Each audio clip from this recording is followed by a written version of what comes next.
Sai kau whakamaala tu ai kei sikoni Taufa'Ahau.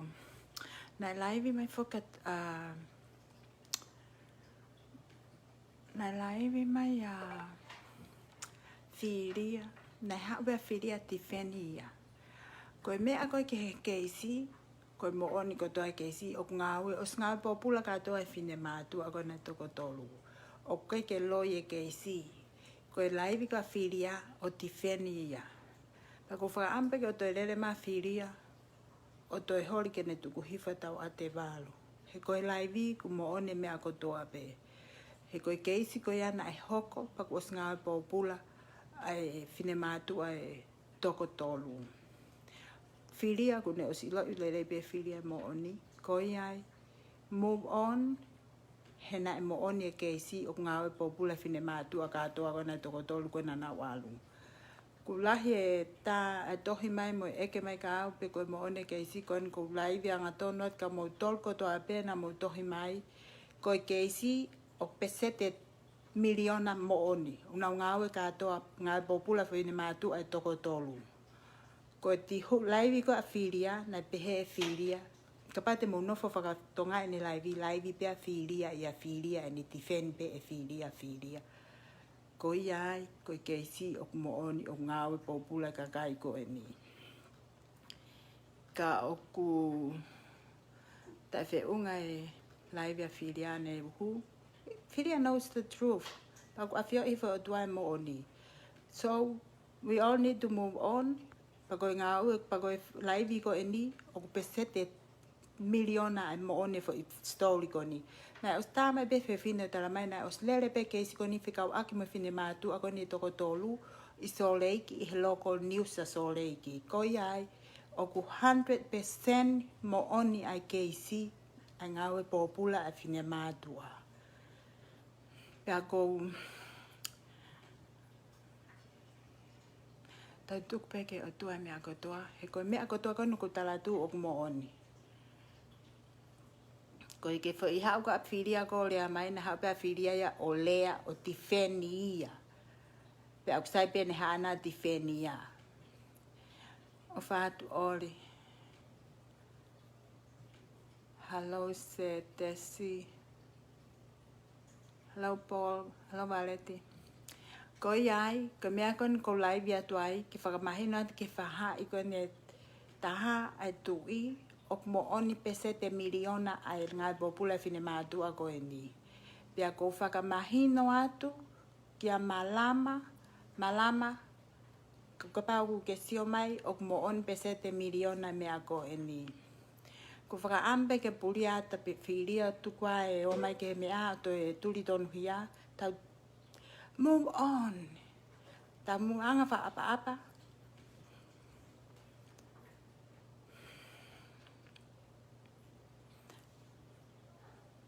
O kui kai ke loie fo ngai popula fine matua una toko o sta utu i pirisone. Kapate mo ta uto si ofe laivi koe io, he ko mo manate patoa koe loi pe una teke, pa kuofi fo ke FILI ka ke toiha. Nau, ta mate ke loi. Ka koe keisi ko ni o mo on pesete te ao. Kai ke te ao pesete miliona. Pa ko mau ilo e mo oni hono kotoa. FILIA, you know, you know FILIA, you're a smart man and I'm a smart woman. So keep it to yourself. And I'm saying, keep it to yourself. And don't you dare talk back. The truth will come and set all of us free. Ko mo oni en ko talatu o pesete miliona ai mo oni. So move on. O wato yomi ki he mitia o whahangai FAKAMATALA.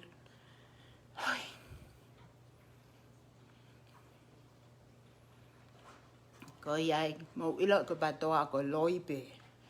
Pea ko mo mai ke tā palasia malama he enelea. Moni pala malama he mawhai interview. He ke ma wame matu tukua taloi. Tukua ka tau move on ka for story e TAHA. He ko uhi o mo one ngā popula.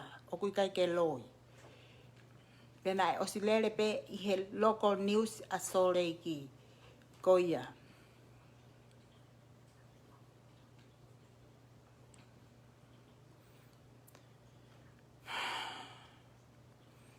Kau ka pombongi ka toi tuhi hok whetasa smooth ke ulaka ki taha o whengai ke o fiti. Ko hike hoko hoko laivi. Ka ko whemau pe ke uha o asmai ki tu au tala mo oni pa koe osko ya tau move on leva. He kui kai ko haloi a ngā popula fine mātua. Koe ko haloi e mea koe nana ua whai. Ko ia tuke toi tohi tohi holo moe loi. Koe o tua ai mea kotoa pe. Pea oku ke ilo, o kou ilo ai mo oni so. I he tau nganga whatonga, tau whenga ke tau longa peo tau ngutu ke tau ngā ripoto. Ka pauku ke ilo e whakoko kou lo iau. Soon be de tau ilo e mo oni, ha? Ko whine mātua o kou rea tu o nau o sta utu I pili sone, ngāi popula. Ngāi popula ta whito e ua. Valu e taha ospati pota I atu nau tō na wat ki tonga kakaniwai. Ai ke mo lele hake ko mo emo hake loi. Ka ko mo wame lewa tuu ke tau whaite mo ni pa tau whaite mo ni. Pea ai ke mo lea atu ki tonga. Ko tonga o ke anda pe tui. Pea merino pe a tonga. O ai ke o mai ki muri mo ma fie mea. O ai ke mo toke mo fie mea atu ki tonga. Mo o teke. Kona tau os te mo kalati pe tonga. Teke te me kalati. Pea os toko taha fitu. Ai kau fofonga kakai. Toko hiva hau eiki. O toi atea ke teke hau eiki heu nau tau pena tolho nau tuunga. Ko kau fofonga e tui. Aloate kau toha fitu. O ngā wee. Ai mea kok whiria ki nau tulu ki wharearea. Ko nau wo o ngā wee whonua. O koe ki nau tolo whaho nau kato. Pea aia ke buoha ko ta palasia tonga. Ko lelei ko tau nofo I muri. Tak tahao ngā wee hono whaamiri. Ko tupo wono kune whakakaukau I a tonga. Pea ko tupo wono ia, ko ia, o kune haa ele takai hori maamani, o kore holo hatokoni ki tonga. Ka mo wame ke mo tāparasia e tui, mo wo o whai e whiri wharearea, pea mo wo ngā ue. Pea oua, ko fo I toko tolu kani o kulele mhola e kau patoa, Kwau Eleni Nehoa hoku hingoa o ko talat o ngā ngai popula pa o kai ke loi e ku talanoa. Ka pa wa taha o family ko na ai ni ko foi to tolu o ngā pehe o ko loi ko hoku hingoa ena mo la ka haga ade o ke ta wo hopo he ko talat e mo oni. Pea ko live ko a ako mo malama na talanoa le rei pea malama I he le rei na ke no fe ke ta palasia ata. Na aku ita Fekau'I o rea ka na le soni he na tuha ka na le soni fai ene foi kai MOUMAU'A. Ke ai o kutau tu pe menu sila tene hanga pe o alu ki he courthouse I HENI o kumfe kume mea hanga fe na le soni o lele mai menu sila ke hau ko kai MOUMAU'I I American. Who the hell are you? You live in New Zealand, you take care of your shit in New Zealand. Don't interfere here. This case belongs to the federal. Do you understand? Yes, the case belongs to the federal, not the state. What's going on? Nothing. Nothing like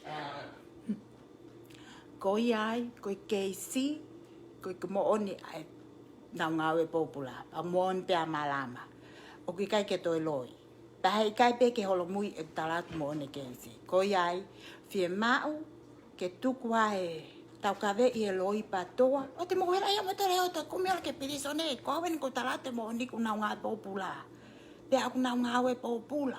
He kapau na loi e talatu ko slele mai family o fa ilo au. Ka o nau ngawe popula foi toko tolu. Na usta mai peto tami so lei eren ko case ko na fini matua toko tolu. Na lele pe he local news ko so lei. So tuku e politiki liko. Tuku he mo oni pe tau e mo oni. Tokoni ke tui hono tau I fai toko na tapu I tonga. Tuku ai pati. Ompe tupe he tonga pe taha. Ada te pati ko e patoa ai ali atu he tahi pa atu mo pe ki o whakamele ku I atu nawa loe he kele I tonga ke nao whakolu ai. Mo wo o ngā we I a tonga ke lelei whaluku fua. O kai ko e ompe ka o fil falearea ke na ona tolo tata koloa e fonua ka whakaofa pe kakai. Pea MOTU'A whai tō ko na tapu I tonga. Ko uhinga ia koe e tau pōpō koe ki tonga, tau tuupe ke lerei whalufua. Tuka ai papati he ko mea kula hea longoa a. Pea oa e omia ki murini pea lea a fungi atu ki tonga ki he hamu e ha. Pea o te mo fie poto atu ki ai ke toa kau no pere. Ko tonga na e tui no pere mo ki tau tolu. Whanki kakai fie mea. Tuke fie mea, tuke si o la lo. O melewa ki muri, Popou'i e lelei ki tonga. Popou'i ai lelei ki tonga ke he melino a tonga. He kutau pango ia hono tutu nunga alofa, ka toi MOTU'A a tonga. He, koe mea kou tau tuu whakataha ngai a honi, tau Popou'i ai lelei whakaluku fua. O kai kua lelei ai patoa, kai kua lelei ai peki, lelei ai fonua o tupou, o tau tautua I o FILI, o mau tautua I o FILI. Ko mau tori murini, au ke mawo ngā ue. Kai ke mawo ngā ue, mawo tākote we hala whataha mo ka homelessi. Ko ia, mo tuk whakataha o Popou'i e lelei. Kai tuku ai whakapāti, he ke tuku alonga a. O stako taha fitu e kau whafofonga wharearea. Ko ia, mo woki loto whai ngā ue, whai totonu, whai ke he maa oni, oai o ki loto kai haa. Ko ia pe koe alatu ki loto kai haa, a kahe mai ki tua. Mo nofo, ngā ue e whonua o ku mou tautua I o fie maari. Pea koe kau no pere, o ku nau toko hiwa. O te moutou fie potat moutou ke taake kau no pere mo tui. Koe whonua tupou, pea au tuku ki langi. Koe whai hala, aka motu ki tua. Ka e ua e omia ki muri pa moutou ki teke atu. Ilo pe whai aha longoa I tonga, o ku mou kei teke atu pe ke whai aha kovi. Ko tau nofo koi murini, teke lelei ma ai whonua. O te tau nofa tatori murini, pa tau womile wa tatoria fie mea horia ke tau le a fungi atu ki tonga. Tuke fie mea mau manatu mau pe, o kai kabineti tonga, pa o kei pule pe atu po wono. He kapate nau whaue lao, o atu kai ke whiunga MOTU'A, mo whakakaukau ai TUKU'I, o kui kai ke sai, eri I mai homo lao ki tua. Koia ko tupo wono o pule whonua. Mo wheinga ke mo ngāue ake o wha, kai tuke whakakaukau I koe homo huki wharearea o kai e paanga whonua. Koe paanga whaka whonua koe u ofa atu mei tua pule anga. He? Koe ke hafu mein paanga ia ai whonua a tonga. Koe paanga koe ia koe ofa atu ai koe. Ui he kwa ere holo TUKU'I o wheinga ma a tonga. Ai ke mo mahinoi o kwa ere holo TUKU'I o wheinga ma a tonga. Ke mo sai. He o mo nafa tau ataina mo mohe whakaloloa. Ko mau toro heni IKAI, o kai ke mau mohe whakaloloa. Ko kakai whape o pikopi au mohe pe o benefit, welfare. Ko mau toro o pau ke mau matolo ngā ue. O kai ke hamea koe mohe. E tuka whanau ke no whataha pe ipisita ka mau o ngā ue. Mo o ngā ue ia tonga. Ko e mea ia koe ke tau whai. Pe o popou ia e muri a tonga ke na o ngā a tonga ke he rei whaluk fua. Tuku e popou I e kovi, tuku e teke kovi ki tonga. He koe mooni, pea mo uomi ki he o lea ake mooni. Manawa ake mooni, e meni ake mooni. Ka koe, lele mai e. Ie, ko fio whenga ke ulongo, na whai ka ulea, pea.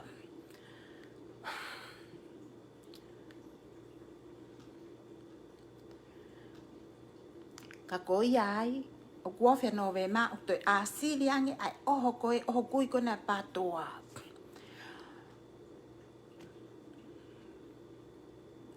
Ko whakaam mai e au ke ua lava ma siaos pia mo piven piukala. Koe ongo kovia koe na tonga. Ka pau e lava misisika ko fia te ulele te pat fia ko uhinga. Ko hi e ita foke ongo ua koe ka ia ko hinga ta. Ko fia pe ako he ita foke na utoro he lava misisika ko ke toi haha misisika na ukate atu. Ka na mo uingalo na totonge misisika na mo ua. Mani ai mau peke tau mo uingalo, mo ui manatu, o e wha mo ui ngalo. Pea o mai lewa laivi ake mo oni. Hange ko fui laivi ko na setita ko mo. Ane po na ufangi laivi. Laivi mau lalo. Hange ko mo teke i kovi. Ki he... Hange ko mo nofo pa teke ya ta filia ke ita ya ka malama. Hala neke ke halea. Oku malanga pe malama he mo oni. Ko malaivi ko mo malama. Na mo malama. Na mo oni pe ia. Ko hape na nafo ate awa na lesoni. Ke nofo ya nusila. Nofo ko na lesoni nusila. Tok nga ya nusila. Fakasio me ai nusila. O te toi hori ko ke whepoto i mai ko e Amerikani. Ko keisia ko ina hoki Amerikani. Keis pia i Amerika. Ko keisia ai whetulolo. O ku kehe ai whetulolo. Ko whalaiva atu ke kātaki na lesoni sio mai ka tālaat ka te koe. Owe ai ke mo wope o loia pa mo sio lalo mai ke kakai nange ko mautolu o pehe o ke mau loia. O ku mautolu ilo pe mo mautolu e lao. He? O ku kehe a whetulolo, o ku kehe a state i Amerikani. Ko hoko koe palo palema ko kakakai i he pure anga keisia e whetulolo. Pa e haulewa FBI ia o whakatotole keis koia. Koia ko keisi ko ni na tau o taulongoa ai o ngau ngawe pōpula. He? Ko mea ko talatu ko o ngau ngawe pōpula. Ai whine mātua koe toko tolu. Ko whine mātua o ngau tau ni mawha, ni matolu, ni manoa. Ni mawha o koutou ua moia. Ko ia ai, oua e whaaomi o puhi mai e loi he ope. Tau nofo whakarelei, pia teke atonga ke melino, oua te mowoma kalanga atu e ha, ke tafutafu atu ha COVID-tonga. Kai, hala ia, mo teke ka whakafofunga ke na wonga au e whakarelei, mo maa oni mai fonua. Ka o te na wo, o kai e ka pangako, i loto pangalo ai e ka kai koe fonua. Pia oua te mohori ke mo fie me atu ke tui mo kau no pere. O se ai kau no pere toko hiva, ko whaha ia ana, ko kau no pere atu i whafonga na toke tui. Pekai ke motuat mo toke teke i ki nao tolu. Tuku api toku hala, fie mea, kwa i mo tolu. Mo tak taha o mai o ngawe i ki nao tolu, pia teke me rino ki tonga. Oa fie mea. Ko hai ki mo tolu ke mo ma fie mea. Ko iai. Ko mea pena humai ke ulaivi ke whakamaala ala atu ko whine mātua o ngā pōpula whine mātua. Mo ta out wharerei tonga, wa o ke ureti o pe ko whena e alua tei ko e ngau e pōpula ko e mo oni. Mo oni au pito pe ngā pōpula na ngā pōpula taha fitu, taha mele whinau sa atuala taha fitu. Ko siulolo vāo fotu taha fitu. Ko sa pina ta uia valu. Ospena ngā populati potai ko toana toki tonga. Kau toki alata ki tonga ke uhoko au ko e rehab ka nau tō. Ko hiko o atu ko kau ti potai ko mei tonga. Tanu peke awena tolo tuka rehab ka nau ata mai lele. Ko ia lewa ko whenga te whenga lewa ki o alo take haku class ki o alat lewa hoko ko counseling ka nau tō. He? Ke whaka ako i ki nau tō ki nau ilo. Ua pe ala taha hoka atu hakovi mo totongi atu ki nau tolu pa he nau whakaukau ka ngalo a Maria mo whanau. E koe nana to ta out me pilison ka ta out ta Maria he. Whakasiosio te Maria Pascala e taha. Ko iai, tau lea pe he mo oni o e toi loi. Pai ke ki hoa kapkapat ka nare son, ka ki kapkapat ka filia, te lea pe he mo oni koe mea koko ilo i.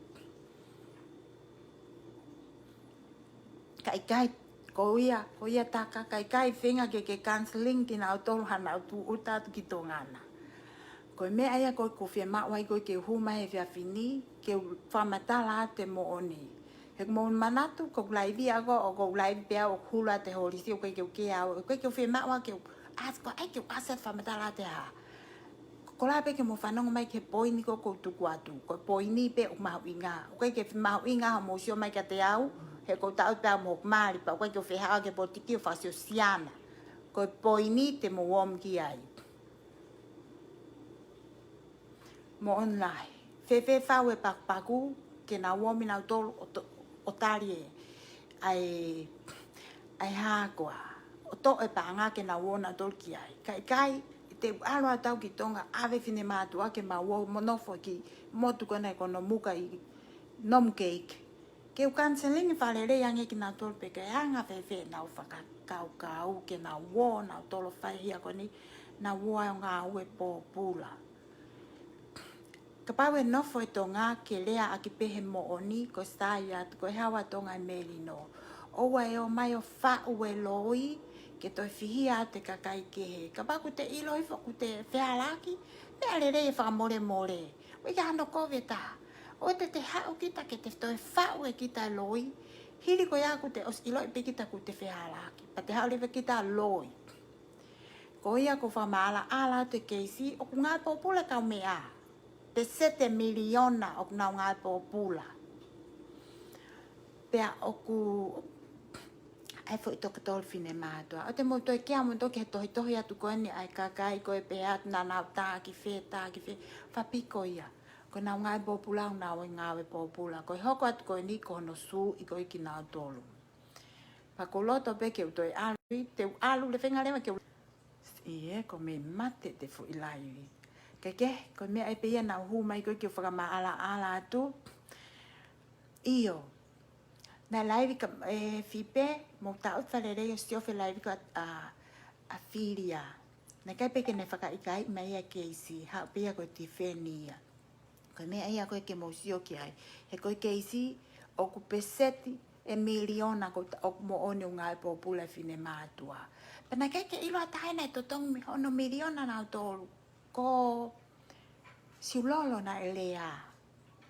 Pake ilo, ko whatotole kau FBI, ke na urere mea tolo. O ko na mea mo mea. Eleni na mea mo mea ko na mea. Kai, whai pe na ngawe whakalongolongo.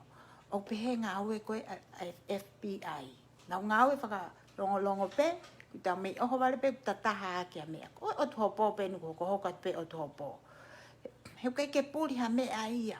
Ko ta wam ta toki mulini ngawe ho tau masi vato yo me tau tolo kaka e masiva kakai. Hala au pito ia. Ko yo mi HENI ka ku te hao lewa ai ko te mea fa business pa te lele fa business. Te hao kita ave ni mano, ua mano, tolu mano a kakai kana o whakakuhi ak nau tole loi. Kai.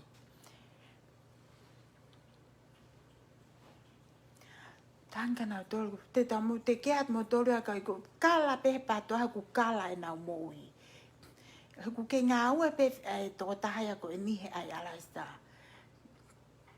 Pea, o toi ai mana whai kai homo ata mea pea u ita le wau whakamatala kai binaka e tau mea.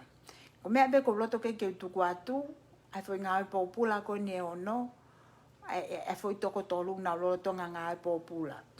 Ko mea ko na whamatala FILIA, na hapa FILIA tifeni HONO, tifeni ia. Ka mo wilo ko Amerikani, it's a country of free speech. He? Ko ia. O ku te free speech, o ku te whaiteria ke te rea. Ko e te toton ke te rea. Na vai ka pāu te ringa au ke longo. Ko pāu ke ulea. Ke ulea au ia, ko ui ke ulea e moni. Pa ko ia ai ko mea pena whema ko ke asma ki tua, ke talatu ko ke isi o moni. Pa ko mo ila patoa, ke kia mea manawa hak me nau manawa e moni. Tālai pena nau tā ke pilisona hala, ke kia tonga ia ngā aue ai ala esa. Oa te MOTU'I ka fo i loi. Tuku ke langi ko soon pe kam out e fo mea taka tau mau e tau vi, tau wori. Pa ko ia ai ko whema pe ke whamaala ala ka maala ka malama, ko mo on pe ia o te ke tokanga hui ke nau mea. Ke nau o mata parasia koe, ku tuu ho toto nupa ato holo mui ho laivi. Laivi ta e tuku popo, o ku ke popo e ko atari ai, mo tuu mai. What do you think of that I ordered? It's wool. It comes over the ears. Oh, that's good. Are you getting it? Okay. I already ordered it. It's on the way. Ko ia ai. Because when we walk by the water, my head gets cold. Okay. Ko ia ai ko mea pena whema ke whamata. Whamatala atu ai hopo. Pa kona ku osi. O na ulola tonga ngawe po pula. Pea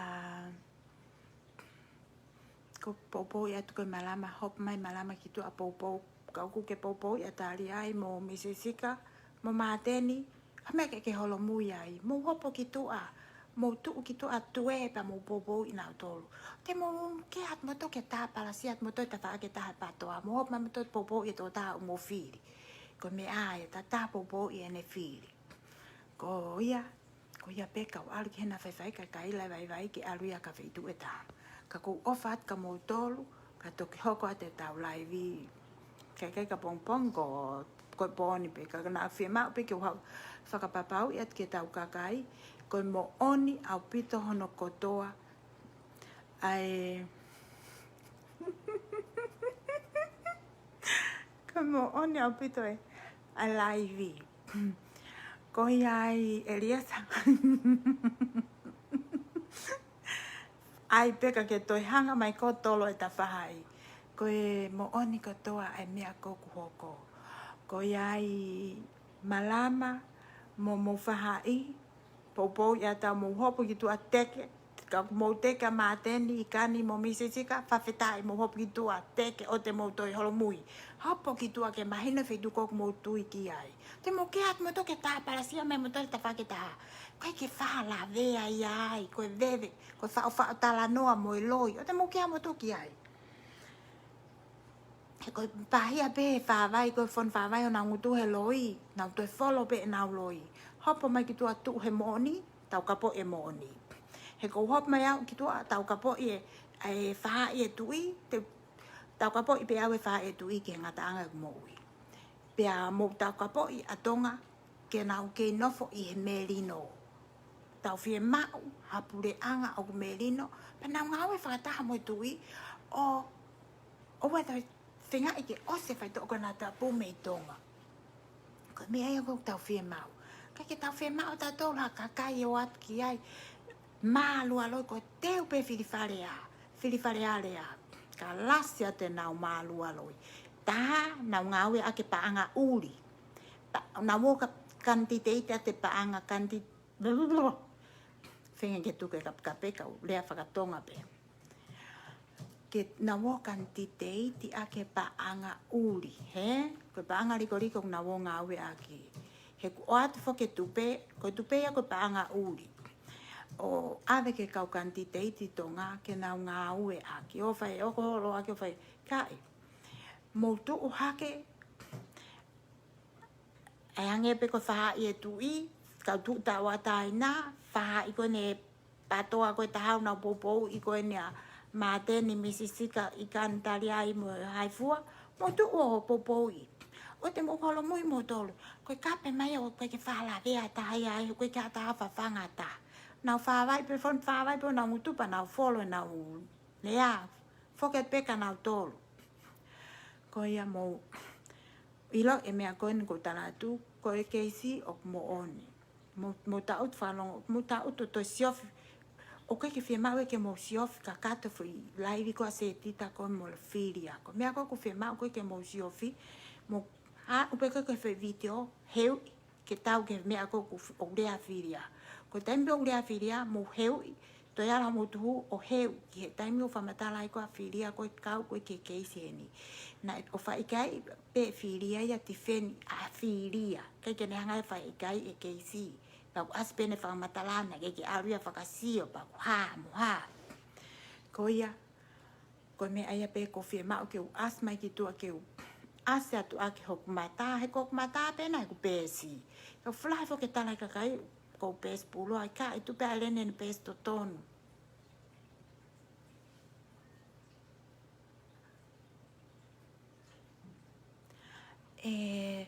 tu uski fa ne lua talanka pa ka na le soni firma o ke talanoa mai ka ke isi ta i mai ka te au ko hite tale le pe ke talanoa moia o tu ha o to hito ye ko mea ko talato ai kana le son tau tu enu sila e ko ke ne ilo ya american ko au ko tau tata ya american ko to lo ya pe mau ya american lo ya menu sila lo ya tau mi heni ko lo ko ke isi o mo oni e tu us whakaho ko atu e tu us ki whao ne lua e whekau ko ya ka hai ko ka na le son tu po o ko talat ko ke isi o mo ni pesete miliona e mo one keisi o ngā popula pena os tāmai pe whiwhine me sore ke ren ko mo on pena os lere pe ai fine hing ai me ai akona Fekau'Aki me fine mātua e tōtolu i he local news ko alo sore ki pe ko Supreme Court o tu pe Supreme Court i sore ki he ko tu wai ai ko whare hopo ia lai o kai ko whangi county court ko no ko Supreme Court ko e fitu ia ko e whare hopo maalunga ia i American na whai ai hopo ko hopo ia e federal ko ia ai o mo one mea ko toa pe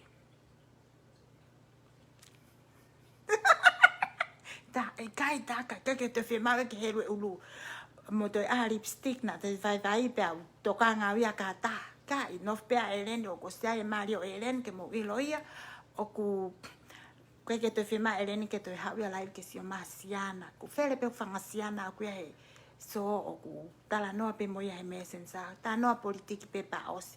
Koe ke te aha mea ke. Koe hao pe Eleni ke politiki. O koe ke te aha mea e pai kai pe ke helu e uluia Eleni. Mo sio motoko Eleni koe ulua Eleni o pehe i pe ia. Ka koe mea pe na whima o ke uasmai ki tu'a ke whakamatala atu ai mo oni koe keisi. Ka kou ofat ka mo dolu. Ka alu ki he mahalo tono a lawa taka. Ke helu hoku ulupa toi ai ma fo lipstick. Kai ke to whima ki aia fo lipstick. O sve unga pe hoku fofonga o kuia. Pea mo e laivi kok whai atu. He koe ke to whima wia ki o whielelei atu ka ki siana. Whia pea Eleni hene mo ui.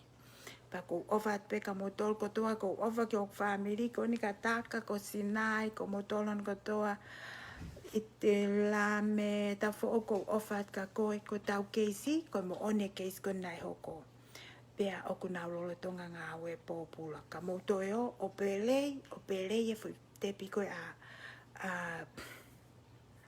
hai ko a nare soni te mo MAUMAU'I e mo oni o ku mo sio ko ki he Maloa pito tu whakahoko atu. Ko mo one a pito ke isi ko eni. Na osta utna tori pili sone. Ka mbau te mo wo o rewind ai. Taka. Was ben ko hapo boy. Mo rewind ne fo itepi ko a FILIA. Ko loto ke mo rewind e foi te pi. O te mo rewind ko mo watu pe o lo mi e foi te pi. Ke a o ke mea ko ulea FILIA Fekau'Aki mo foi keisi. Ko mea pe o mo whima o ke mo sio ki ai. O ke mo sio ki ai ko foi te pi pe. Ko ne pa mo lea play leva e foi mea ko ulea ia a FILIA. Ko mo sio ko ke koe ke nea hane lawa na ia ke keisi. Manat na ne peheia, ke aluia whakasio ke kot ko ia pe. Pena hao pia ti wheni hono.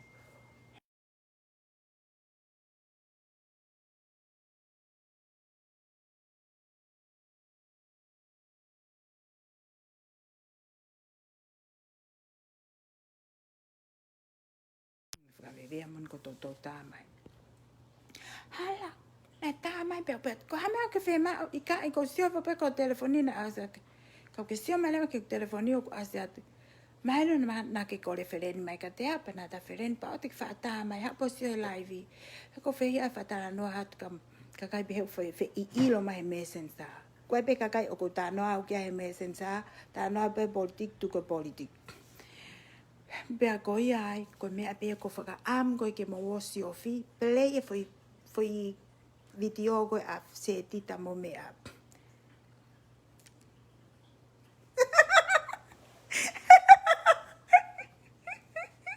Ikai oksai ai kuai vai a kuai tuku'anga o kulu tamai e taka oksai o kuluan tuku'anga. Ka koi ai mo pelei e foi video ko a nalesoni motita he te mosio pe motolu ai ke mea ko ulau ke ai a vahase kona ko pehe ke oto eke mai na vai ka ta longo pe. Os ilo ipe e nalesoni moni ko ilo e nalesoni between me and nalesoni we need to just keep it ourselves. Ka koe mea pe ko talatu ko whema pe ke talanoa pe au ki he keisi. Ke keisi o nga lolo tonga ngā we pōpula. Pea koe mea pea ko whemau koe ki o talanoa ki ai. Koe mea koe kanale so ni hau pia talanoa iai ko. Whemau le wau ki talanoa atu he koe soon pe ko moutoa. Wala ku asa ta mea mo ilo i lewa mea kotoa. O koe ke tanu e o toa ia mo ni. Koe mea kotoa pe ku te holi ke whakapui pui e asi ia. Koe ene ko tala atu. Ko tau o toa o kei mo ui. Pa e asi mea koe ku te holi koe ke te tanu. Ai to tonu mo one kakai. He neongo ko tamin ko li foko whenga ki uki tu loua ba e ki whare loto. Tu be vai tahi tua. Ka vai tahi tu i loto. Ka whenga pe ke alu ki loto. Loua. Ko ui neonga tau tono no tau whenga pe ke tau un pe ki loto. Ka kau mo whai e whi ngā ue kani ko tala tu. He ko ui ko mo o ni. Mo sio ke he video. No. Ko video o ku aspe ai. O te mo sio fi pe mo tole ai kamata koe fui keisi. Ai lea koe a nalesoni ke keisi. Pia ngata. Te talanoa le vai ia malama mo lila mo tupe mo puli anga tonga. So that's all we need to know. Nalesoni knows the truth. I knows the truth. So we all need to keep it to ourselves. Ka koia pe ko taratu. Tau lotu peke o tua he koe mea koe oku mooni. Ka koe ngāi popula mooni ko toi ngāi popula ia. Ke tanu ia tahe mooni. Ka koe ofa at ka mo tō ka tau toki hoko atu.